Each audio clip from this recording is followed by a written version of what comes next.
చూసేద్దాం బర్డ్స్ చెప్పాలంటే no words. పూర్తి వివరాలకు చదవండి రేపటి సాక్షి హైదరాబాద్ ఎడిషన్. హైదరాబాద్లో వరుసగా అగ్ని ప్రమాదాలు జరుగుతున్నాయి. మొన్న జీడిమెట్లలో జరిగిన అగ్ని ప్రమాదంలో దాదాపు 24 గంటల పాటు ఫైర్ సిబ్బంది శ్రమించి మంటలను అదుపు చేశారు. ఈ ఘటనలో భారీగా ఆస్తి నష్టం జరిగింది.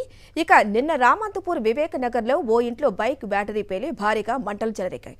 ఈ ప్రమాదంలో మంటల తాకిడికి పార్కింగ్లో ఉన్న మరో 8 బైకులు కూడా కాలి బూడిదయ్యాయి. ఇక రంగారెడ్డి జిల్లా మణికొండలోనూ భారీ అగ్ని ప్రమాదం జరిగింది. ఈఐపీఆర్ అపార్ట్మెంట్ 9వ అంతస్తులో మంటలు చెలరేగాయి.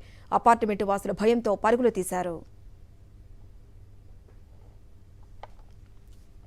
హైదరాబాద్లో వరుసగా అగ్ని ప్రమాదాలు జరుగుతున్నాయి. మొన్న జీడిమెట్లలో జరిగిన అగ్ని ప్రమాదంలో దాదాపు 24 గంటల పాటు ఫైర్ సిబ్బంది శ్రమించి మంటలను అదుపు చేశారు.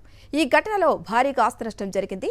ఇక నిన్న రామంతపూర్ వివేక్ నగర్లో ఓ ఇంట్లో బైక్ బ్యాటరీ పేలి భారీగా మంటలు చెలరేగాయి. ఈ ప్రమాదంలో మంటల తాకిడికి పార్కింగ్లో ఉన్న మరో 8 బైకులు కూడా కాలి బూడిదయ్యాయి. ఇక రంగారెడ్డి జిల్లా మణికొండలోనూ భారీ అగ్ని ప్రమాదం జరిగింది. ఈఐపీఆర్ అపార్ట్మెంట్ 9వ అంతస్తులో మంటలు చెలరేగాయి. అపార్ట్మెంట్ వాసులు భయంతో పరుగులు తీశారు.